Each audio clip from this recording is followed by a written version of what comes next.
ইসরায়েলের প্রধানমন্ত্রী Benjamin Netanyahu নিহত কিংবা আহত হয়েছেন বলে দাবি করেছেন ইরানের তাসনিম নিউজ এজেন্সি।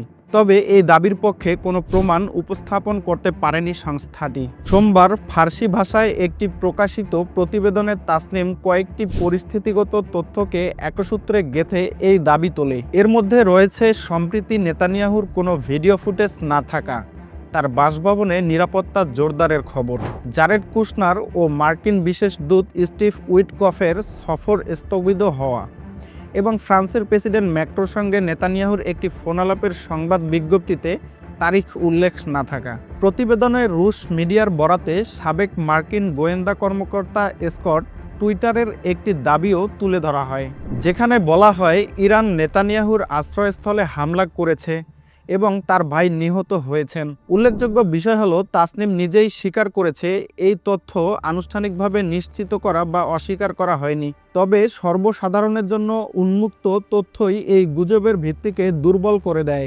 ইসরায়েলের প্রধানমন্ত্রী দপ্তর ৭ মার্চ নেতানিয়াহু একটি আনুষ্ঠানিক বিবৃতি প্রকাশ করেছে। ৬ মার্চ তিনি একটি হামলা স্থান পরিদর্শন করেছেন। ৫ মার্চ ম্যাক্রোর সঙ্গে তার ফোনালাপের খবর দিয়েছে জেরুজালেম পোস্ট। এটি প্রথমবার নয়।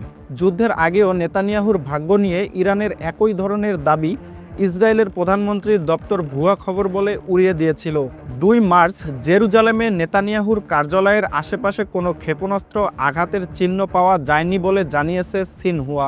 বিশ্লেষকরা বলছেন ইরান ও ইরানপন্থী গণমাধ্যমের এটি একটি পরিচিত কৌশল। বিক্ষিপ্ত তথ্যের টুকরোগুলো জুড়ে একটি নাটকীয় আখ্যান তৈরি করা হয়, তারপর সেটি ছড়িয়ে দেওয়া হয় যেন কোনো গোপন ঘটনাকে আড়াল করা হচ্ছে। মার্কিন ট্রেজারি বিভাগ তাসলিমকে ইরানের ইসলামিক রেভলিউশনের গার্ড কর্পস এর সঙ্গে যুক্ত বলে চিহ্নিত করেছে।